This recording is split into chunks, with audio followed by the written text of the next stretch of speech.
Hello, students. Good morning. Hope you are enjoying you with your along with your parents at your home with sound health. Student, today I am starting a very interesting topic of English language and English grammar is active and passive voice. You have also read about the active voice, passive voice in your previous classes, and some basic things you know about the active voice and passive voice.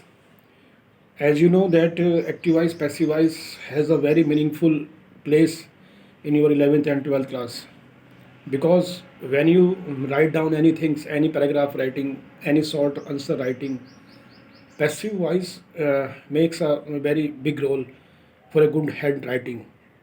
Suppose you want to be elaborate your ideas, your thoughts, so you need to write down in a passive form. In senior classes, when you will be write down any things, the passive form of the verb should be used.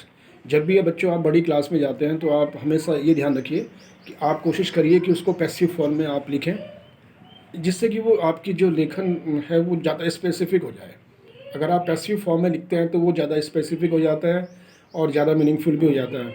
तो बच्चों, सबसे पहले we will discuss about the definition of active and passive voice. As the name of active and passive voice, that active का मतलब क्या होता है बच्चों? जो एक्टिव हो, means more active, and passive का मतलब होता है जो निष्क्रिय हो, जो निष्क्रिय।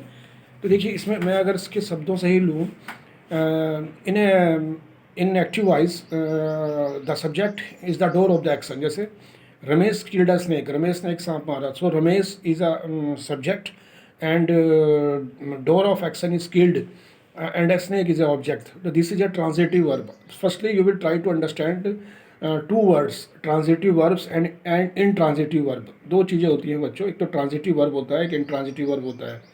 Transitive verb are those verb which need object to fulfill their meanings. ऐसी वर्ब जिनको एक ऑब्जेक्ट की ज़रूरत होती है अपने सेंटेंस को पूरा करने के लिए। जैसे मैंने कहा रमेश किल्ड, अब रमेश ने मारा, ये सेंटेंस अपने आप में पूरा नहीं हुआ। जब मैंने कहा रमेश किल्ड अ स्नैक, तो ये सेंटेंस अपने आप में पूरा हो गया, क्योंकि मैंने इसके साथ क्या जोड़ा? स्नैक। तो इसे बेटे ट्रांजिटिव वर्ब कहते हैं। तो पैसिव फॉर्म हमेशा ट्रांजिटिव वर्ब की बनती है, इंट्रांजिटिव वर्ब की पैसिव फॉर्म नहीं बनती। ये बात हमेशा आप ध्यान रखना। तो ट्रांजिटिव वर्ब जो है, ट्रांजिटिव वर्ब अगर होगी तो हम आप उसकी पैसिव फॉर्म्स बना सकते हैं, और इन ट्रांजिटिव वर्ब की पैसिव फॉर्म्स नहीं बनती। ये बहुत इंपॉर्टेंट बात है। और transitive verb are those verb which have the object to fulfil its meaning. अब देखिए, मैंने एक सेंटेंस बोला रमेश किल्ड अ स्नेक, ये एक्टिव वॉइस में है, रमेश ने एक सांप मारा। जब मैंने इसको पैसिव वॉइस में चेंज किया तो ये हो गया a snake was killed by Ramesh. तो जो ऑब्जेक्ट था वो सब्जेक्ट हो गया, और सब्जेक्ट जो था वो ऑब्जेक्ट हो गया, और मैंने उसको इज लगाकर वर्ब की थर्ड फॉर्म यूज़ की। आप पढ़ते भी होंगे कई बार नॉवेल्स में आप देखते होंगे कि इज एम आर के साथ third form of the verb use किया हुआ है। तो ये पैसिव फॉर्म होती है बच्चों। ये सेंटेंस अपने आप में सही है, लेकिन ये कैसी फॉर्म है? Passive form. तो मैं आज आपको इसके बारे में विस्तार से चर्चा कर रहा हूँ। तो अब आज का जो आपका टास्क है, सिर्फ काम आपका ये है, मैं आपको 3-4 क्वेश्चन दे रहा हूँ बच्चों। पहला, right the definition of active voice and passive voice. Number 2, what is the meaning of transitive verb and intransitive verb. Discriminate between transitive verb and intransitive verb.